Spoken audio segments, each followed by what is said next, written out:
Hello दोस्तों, कैसे आप लोग? उम्मीद करता हूँ अच्छे होंगे। अनुपात तथा समानुपात का आज भाग नंबर 5। आज का पहला सवाल, दो संख्याएं 4:5 के अनुपात में है। पहली संख्या में 20% की वृद्धि तथा दूसरी संख्या में 20% की कमी करने पर संख्याओं में अनुपात क्या होगा। तो सबसे पहले दो संख्या जो दे रखी है, देखिए ये 4:5 के अनुपात में दे रखी है, इसको लिख लेंगे 4:5। ठीक है। पहली संख्या में 20% की वृद्धि, 4 गुणा 120 मतलब 100 की चीज 120 में हो गई, तो जो वृद्धि होगी वो ऊपर और बटे में क्या कर देंगे 100 अनुपात। फिर दूसरी वाली संख्या में देखिए 20%, यहाँ पे देखिए 20% की वृद्धि होगी और दूसरी संख्या में 20% की कमी होगी। इसका मतलब 80 ऊपर और 100 नीचे। जब भी बीच में अनुपात हो तो बराबर वाली संख्याएं जो इस तरह से कट जाती हैं। ठीक है, 0 से 0 कट जाएगा, इस बात का आपको ध्यान रखना है। ठीक है, अब ये देखिए 4 से कट गया, 4 का 4 और 4 दूनी 8, 2 से कट गया, 2 छंग 12, 6:5 उत्तर। ठीक है ना, 6:5 जो हो गया वो पहले सवाल का उत्तर हो गया, यानी कि इसका जो सही जवाब हुआ वो 6:5 हो गया। पहला क्वेश्चन जो है आपको समझ में आ गया होगा, ऐसी उम्मीद करता हूं। चलिए क्वेश्चन नंबर 2 की बात करते हैं। क्वेश्चन नंबर 2, तीन संख्याओं का अनुपात 3:4:7 है तथा इनका गुणनफल 18,144 है। संख्याएं ज्ञात करो, मतलब संख्याएं बतानी है क्या होंगी। तो पहली संख्या हमने मान ली 3x, दूसरी संख्या हमने मान ली 4x और तीसरी जो संख्या हमारी हो गई वो हो गई 7x। ठीक है, इनका गुणनफल दे रखा है जी कितना। गुणनफल का मतलब सबकी गुणा होनी चाहिए। 3x, 4x और 7x, इनका जो गुणनफल है वो 18,144 है। ठीक है, तो 4 क्या 12, 12 सत्ते 84 और x x x, तो x की घात कितनी होगी 3 और 12 सत्ते 84 बराबर 18,144। बिल्कुल ऐसे ही x की घात 3 बराबर 18,144 और बटे में कितना 84। ये कट गया जी इससे 216 बार। ठीक है ना, 216 बार x बराबर। अब इसका घनमूल, जैसे ही हम 216 का घनमूल निकालते हैं, x की वैल्यू आ गई जी 6।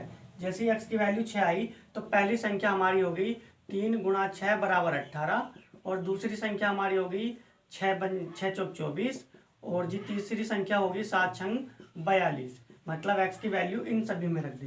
तो देखिए उसने पूछ लिया है ये संख्याएं ज्ञात करो, तो संख्या आ गई जी 18, 24 और 42। जिस विकल्प में आपको ये संख्याएं मिलेंगी वह विकल्प क्वेश्चन नंबर 2 का सही होगा। उम्मीद करता हूँ क्वेश्चन नंबर 2 भी आपको बहुत अच्छे से समझ में आ गया होगा। तो क्वेश्चन नंबर 3 की बात करते हैं। चलिए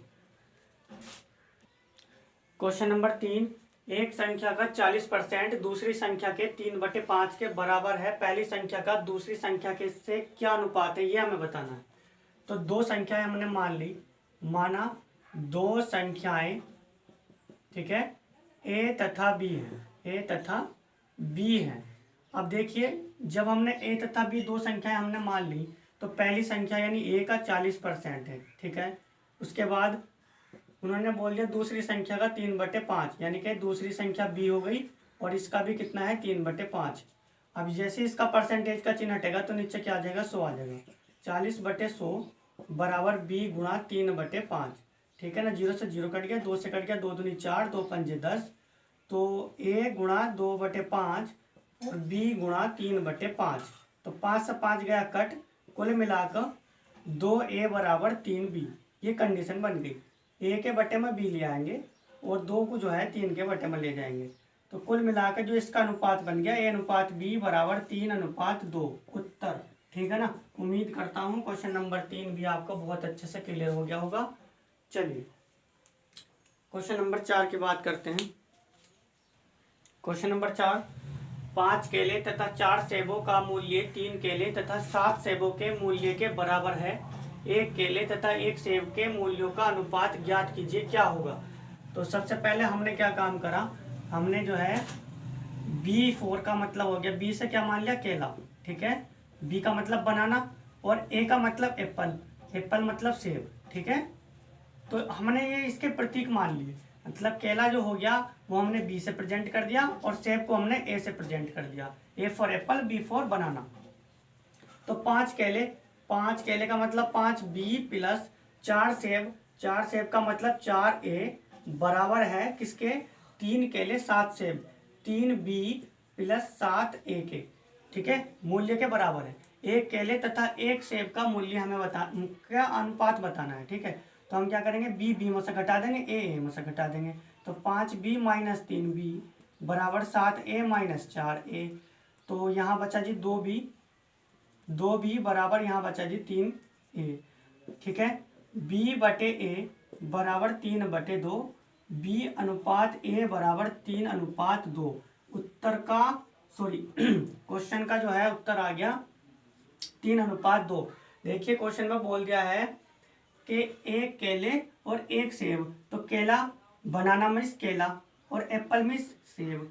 ठीक है, तो b पहला a बाद में, b अनुपात a बराबर 3/2। आपसे पूछ लेता सेब पहला पूछ लेता और केला बाद में, तो एप्पल पहला कर देते और बनाना बाद में कर देते, तो 2/3। इस तरह से हम इसको घुमा देते। ठीक है ना, उत्तर ये हो जाता फिर इसका। लेकिन इस समय जो क्वेश्चन में पूछा गया था एक केले तथा एक सेब के मूल्यों का अनुपात कितना है, तो देखिए इस सवाल का जो सही जवाब होगा वो 3/2 होगा, क्योंकि केला पहले है और सेब बाद में है। चलिए, उम्मीद करता हूँ क्वेश्चन नंबर 4 भी आपको बहुत अच्छे से क्लियर हो गया होगा।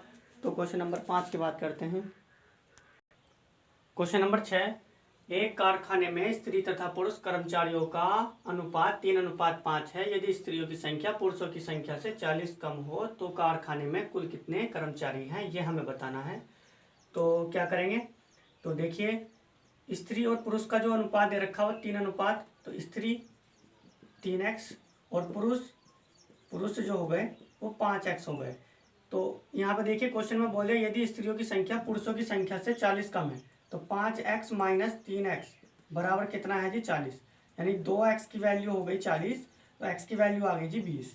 ठीक है, x की वैल्यू कितनी आ गई, 20 आ गई। जब इनका अंतर करा तो कितना पता चला हमें, x की वैल्यू 20 आ गई। उसने क्वेश्चन में बोल दिया कारखाने में कुल कितने कर्मचारी हैं। आप ये बताओ, स्त्री 3x थी, पुरुष 5x थे, 3 और 5 कितना हो गए 8x। कुल मिलाकर जो कर्मचारी थे वो 8x थे। तो इसकी जो वैल्यू बनी 8x की, 8 की जब हम 20 से गुणा करा देंगे, 8 दूनी 16, 160 कर्मचारी। ठीक है, अनुपात जो था ना 3x और 5x था अनुपात। ठीक है, 3 और 5 इन दोनों को मिलाकर कुल मिलाकर जो है कारखाने का औसत, मतलब ये समझ लिया टोटल निकल गया 8x, और x की वैल्यू कितनी थी 20। जब इसकी गुणा कराई तो कितना आ गए 160 कर्मचारी। ठीक है ना, उम्मीद करता हूँ ये इतने कर्मचारी जो थे कारखाने में काम कर रहे थे। क्वेश्चन नंबर 6 भी आपको बहुत अच्छे से क्लियर हो गया होगा। अब क्वेश्चन नंबर 7 की बात करते हैं। चलिए, और एक बात का ध्यान रखना है, ये क्वेश्चन नंबर कौन सा था, ये 5वां था। क्वेश्चन नंबर आगा हमारा 6। चलिए, क्वेश्चन नंबर 6, दो छात्रों की आयु का अनुपात 3/2 है। इनमें से एक दूसरे से 5 वर्ष बड़ा है। छोटे छात्र की आयु कितनी है, ये हमें बताना है। चलिए, फर्स्ट छात्र जो हो गया 3x मान लिया हमने, और सेकंड छात्र जो हो गया वो 2x मान लिया। इनमें से एक दूसरे से 5 वर्ष बड़ा है, यानी पहला तो 3x का हो गया, दूसरा जो है 2x प्लस के 5 वर्ष हो गया, ऐसा कह सकते हैं। छोटे छात्र की आयु कितनी होगी ये बताना है। तो 3x माइनस के 2x बराबर जी 5। x की वैल्यू कितनी आ गई 5, x की वैल्यू 5। छोटे छात्र की आयु बतानी है, छोटे छात्र की आयु। ठीक है ना, छोटे छात्र की जो आयु बनी वो देखिए कितनी बन गई। तो हमारे पास छोटा जो छात्र है वो 2x है, तो 2x में जब x की वैल्यू रख देंगे कितनी 5, और 5 दूनी कितना हो गया 10 वर्ष। 10 वर्ष का जो है छोटा छात्र हो गया। यदि बड़े की बात कर लेता तो यहाँ रख देते बड़े के लिए 3 गुणा 5, 15 वर्ष का जो होगा वो बड़ा छात्र होगा, और 10 वर्ष का जो होगा वो छोटा छात्र होगा। इस तरह के जो सवाल हैं एग्जाम में काफ़ी पूछे जाते हैं, तो वीडियो को जो है ना लाइक भी कर दिया करो और इसको शेयर भी कर दिया करो, ताकि आपके साथ साथ जो आपका और दोस्त, जो आपके और भी दोस्त हैं, तो कम से कम उनको भी जो है इन सवालों का जो है पता चले, और आसानी तरीके से जो है एग्जाम में आप इन सवालों को सॉल्व करें। ठीक है, चलिए अगले क्वेश्चन की बात करते हैं। चलिए, क्वेश्चन नंबर 7 आपके सामने। 3 संख्याओं का योग 64 है। पहली तथा दूसरी संख्याओं का अनुपात 3/5 है, जबकि दूसरी तथा तीसरी संख्याओं का अनुपात 5/8 है। दूसरी संख्या क्या है ये हमें बताना है। हमने माना 3 संख्याएं कौन कौन सी मान लेंगे, a b तथा c हैं। ठीक है, ए बी तथा सी हैं। तो जब हमने ए बी तथा सी हमने तीन संख्याएं मान ली, तो देखिए ए अनुपात बी, पहली और दूसरी संख्या का जो अनुपात दे रखा 3:5 का दे रखा, ठीक है। और दूसरी तथा तीसरी संख्या बी तथा सी, इसका अनुपात दे रखा 5:8। तो देखिए ए बी सी का जो अनुपात बन गया, ए अनुपात बी अनुपात सी, इसका तो अनुपात देखिए बन गया 3:5:8, क्योंकि बी की जो वैल्यू है, बी की वैल्यू दोनों जगह बराबर है। देखिए यहाँ भी 5 है, यहाँ भी 5 है, तो ए बी सी का जो अनुपात बना 3:5:8 बन गया। अब उन्होंने क्या बोल दिया, इनका योग पहली दे रखा, इन तीनों का योग कितना दे रखा 64। तो कुल मिलाकर देखिए 3x + 5x + 8x बराबर कितना दे रखा 64। अब x कहाँ से आ गया, x हमने अपनी तरफ से लगा लिया, ठीक है। क्यों लगा लिया, क्योंकि x की जो भी वैल्यू आ गई वो मान हम यहाँ रख देंगे। क्योंकि इस तरह से समझ लीजिए, पहली संख्या हमारी 3x हो गई, दूसरी संख्या हमारी 5x हो गई, और तीसरी संख्या हमारी 8x हो गई। इन तीनों का योग दे रखा था 64।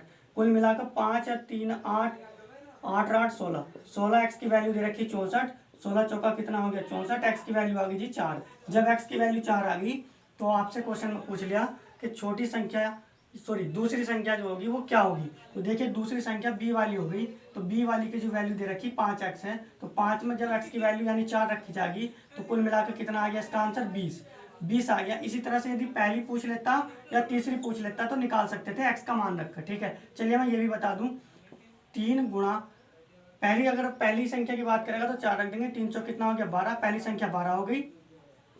अगर तीसरी संख्या की बात करता तो 8 की जब 4 से गुणा करते हैं, 8 चौक कितना हो गया 32, तो तीसरी संख्या हमारी 32 हो गई। आप इन तीनों को जोड़ लीजिए, इनका योग जो बनेगा वो 64 बनेगा। इस सवाल का जो सही आंसर है यानी दूसरी संख्या जो होगी वो हमारी 20 होगी। तो इस तरह के जो रोज के नए नए सवालों को प्राप्त करने के लिए हमारी वीडियो को लाइक और शेयर कर दीजिए, चैनल सब्सक्राइब कर लीजिए। जल्दी मिलेंगे इसी तरह के और अच्छे अच्छे सवाल लेकर आएंगे आपके लिए। तो वीडियो मेरा आपसे यही कहना है, देखिए वीडियो को जो है ना लास्ट तक देखिए। एक सवाल देखने से, 2 सवाल देखने से कोई भी मैथ समझ में नहीं आता। मैथ तभी समझ में आता है जब हम पूरी वीडियो को अच्छे से देखते हैं। और मैथ जो है हमारे पास होना चाहिए। RS अग्रवाल की एक बुक ले लीजिए, उससे जो है रिलेटेड जितने भी क्वेश्चन हैं ये सारे मैं करा रहा हूँ आपको। और अच्छे से आप बैठकर वीडियो देखते रहिए और अपने कंसेप्ट को क्लियर करते रहिए, और सारे डाउट भी आपके क्लियर होते रहेंगे। बिना बुक के आप कोई भी मैथ अच्छे से नहीं कर सकते। तो उम्मीद करता हूँ जितने भी आज के सवाल थे आपको अच्छे लगे होंगे। जल्दी मिलेंगे नई वीडियो में, तब तक के लिए अपना ध्यान रखिए। Okay, tata, bye bye.